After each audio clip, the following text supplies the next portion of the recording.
Hello everyone, in today's video we're going to be taking a look at tactical nuclear weapons.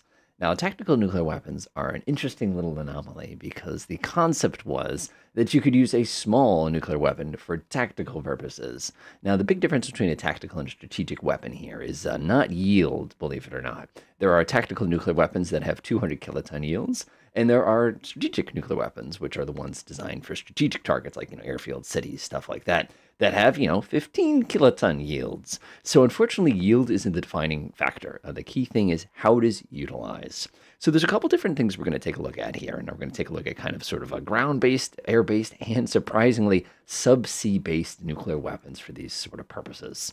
So the first one we're going to look at here is going to be the traditional good old-fashioned Frog 2. For those who've ever seen one of these things, yes, it's basically a fancy Scud launcher. And believe it or not, they actually created something called the Davy Crockett, which was just a lovely little artillery shell that you could put a nuclear bomb inside of, and basically a thoop kind of a thing like that. There's a great video and image of that if you want to poke around online. But most nuclear artillery was actually rocket-based, just to make it a little bit simpler.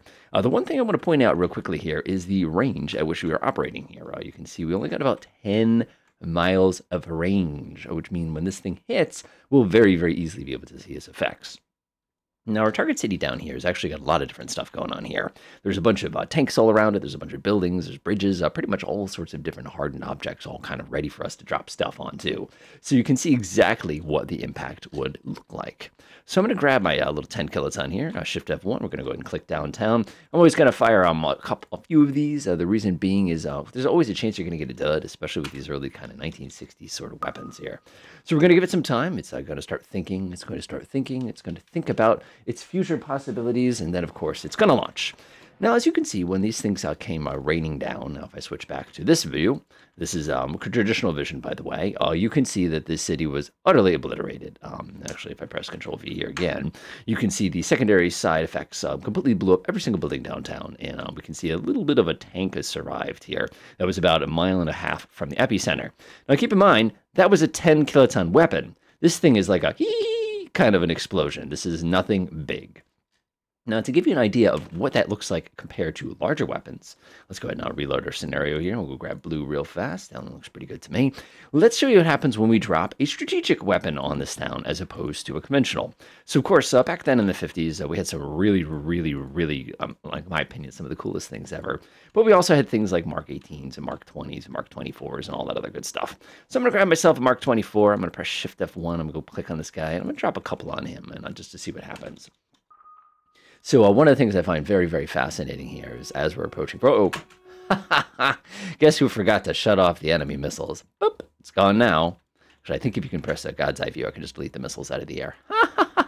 Didn't expect that, did you? The purposes of that target, of course, was to go ahead and demonstrate... Oh, here comes another one. The purpose of the SAMs, by the way, were to demonstrate the fact that when you do have yourself a situation where there are SAMs, their radars get blinded by the effects of nuclear blasts because of the EMP. But for this purpose, again, we're just demonstrating the difference in how the yield doesn't really matter here. So we're going to take our B-36. He's going to go ahead and drop off both. And you'll notice over here, I just realized this, avoiding weapon effects is now a thing. I don't know how long we've had that in command. Oh, yeah. Oh, yes. Oh, boy. Oh, boy. And you can see that did the deed nicely. As a matter of fact, it damaged my aircraft when it went off. So it's just kind of interesting to think about that. In case you're looking for a yield on that sucker, that was a 15 megaton. So this is about the biggest of the biggest of the biggest of the biggest you're going to get that you're not going to be a Tsar Bomba kind of a thing. Of course, it's not a Castle Bravo, but that's a different issue. So you can see my strategic weapon and my tactical weapon achieve the same goal of pretty much wiping out everything in downtown Hartford there, which it did a nice job of. And you could also see that it just was a matter of size. So the real key thing with tactical nuclear weapons wasn't actually using them against targets like ground troops, because it's actually very awkward to hit a ground troop with a blast wave. They were instead designed for things like submarines and things like aircraft. So what I'm going to do now is I'm going to unpause here, give it a few moments. And of course, have a lovely Texas Tower. Look at how grody this thing is. Like interesting history of these, by the way, if you want to have some fun of us. They actually wouldn't be down here. They would have been up here, but that's okay for me today. So I have this lovely thing called a CIM-10B Beaumark. For those of you not familiar with this weapon, this is a cruise missile that shoots down planes with a 200-mile range. 200 miles. Yeah, for a 1950s weapon. It's just to give you an idea. The thing was basically a little flying airplane. Yeah, essentially a flying missile airplane thing. So what I'm going to do is I'm going to shift click. I'm going to click over here. It's going to say I can't fire for another 5 seconds. Oh, what a shame. What a shame. I'll go ahead and he gets one. And this guy right here, he gets one. That sounds fine to me. So basically, when they launched these things, which I always thought was kind of amusing, is the concept was you'd have these massive formations of Russian bombers, which would basically be sneaking in, coming in at us. So you'd launch these things, not autonomously, but they were basically driven by all sorts of, fancy computerized, centralized locations and stuff. And they're basically steered to their targets. So this thing's on its way, and this one here is actually equipped with a nuclear warhead. Again, the concern there was that the Russians would have these huge formations of like 500 bombers, rolling across the horizon, which, as anybody knows their history, that never happened. So this thing comes rolling in, and you can see it's a little formation of bombers. I made a nice tight formation here. Now, the reason I did a nice tight formation is to demonstrate the theory of these weapons. Now, the concept was it's only going to take one of these to clean out the entire formation. The downside that nobody tells you about, of course, is the fact these weapons actually have to get close enough to hit the target, which was very, very challenging with shooting at something that was 200 nautical miles away. So you can see both of those went right up to our target, and you can see they both missed my target, kind of a thing like that. It was a shot. It was a pretty long-range shot here, so unfortunately it didn't do anything to it. The other downside, of course, is the missile, the warhead on these things. If I actually open the sucker up real fast, I think this is the B model. What do we have for warhead? Yeah, it's a 10 kiloton warhead. You think that would have had a little more kick when it got to its destination there. But we do have to make contact with the target for it to basically connect here. All right, so we're going to give us a little bit of time. We're going to assume these guys are all hostile. It's probably going to take about 600 of these darn bow marks to actually do any real damage here. So these are basically data link weapons, if you want to think about from the old times, as far as trying to get close enough to actually hit one of these darn things. And you can see we're just, firing a little train of these things. Oh, that did it. Pause. Now, if you notice, my nuclear blast went off the way it was intended, and it blew up every single airplane with the exception of him.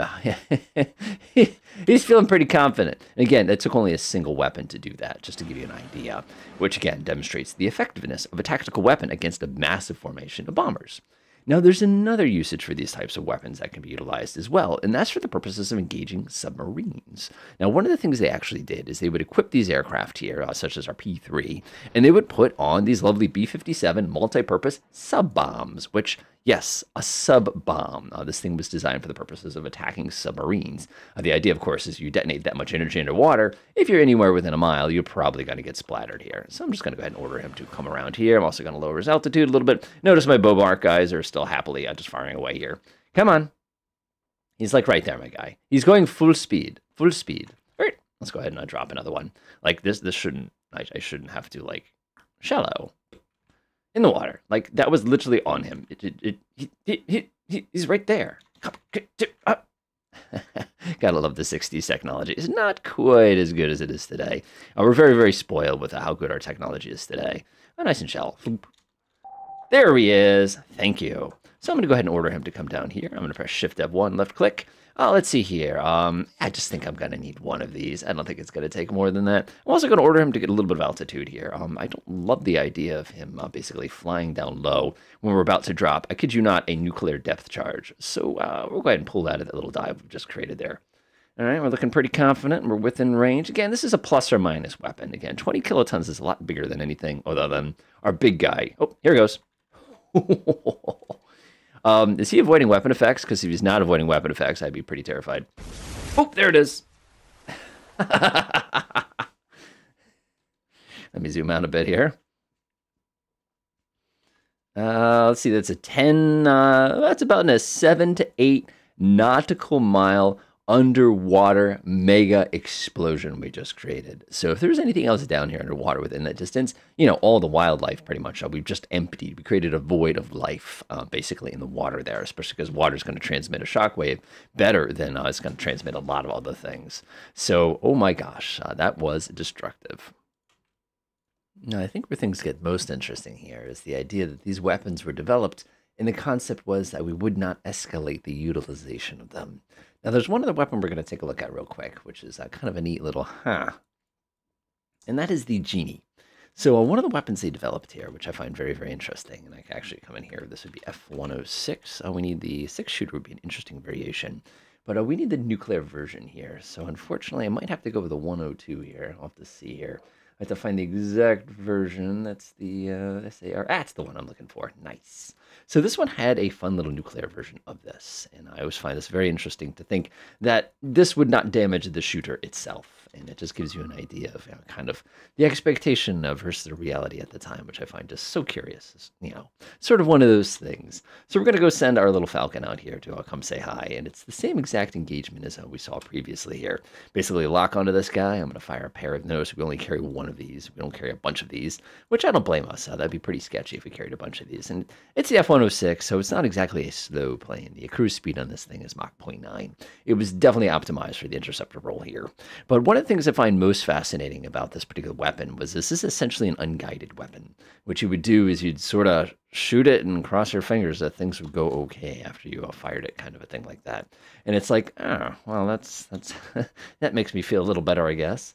And to give you an idea of its effectiveness, it's a much, much, much, much, much smaller weapon than the one we saw earlier that was all latched onto the front of the bow mark here. So I think this is close enough to go ahead and start kind of doing this phase here. So we'll go ahead and get our radar flipped on. We've got pretty good range on that one guy. What I find interesting here is these are all visual targets now. We can see the big jumble of enemy weapons here. Our Delta Dart is in position. We'll go ahead and rotate him just a little bit. It looks pretty good. Weapon is on the way. Actually, I think a bow mark has been launched already. Let's see. Out of DLZ range. My friend, you do not need to be in DLZ range. Go home. Run, run, run, run, run, run, run. Run, run, run, run, run. How much you want to make about this thing is not going to detonate at the right time. Here we go. So as you can see, we're desperately trying to get out of the way of the effects that are coming at us here. And we were able to dodge it actually very safely, and we were to obliterate that entire platform. So as far as the tactical nuclear weapons goes, if you're dealing with something underwater, no problem. If you're dealing with something in the air, no problem. If you're dealing with stuff on the ground, you probably brought too big of a sledgehammer for something that you needed to tap in with like a little tiny mallet. But other than that, enjoy.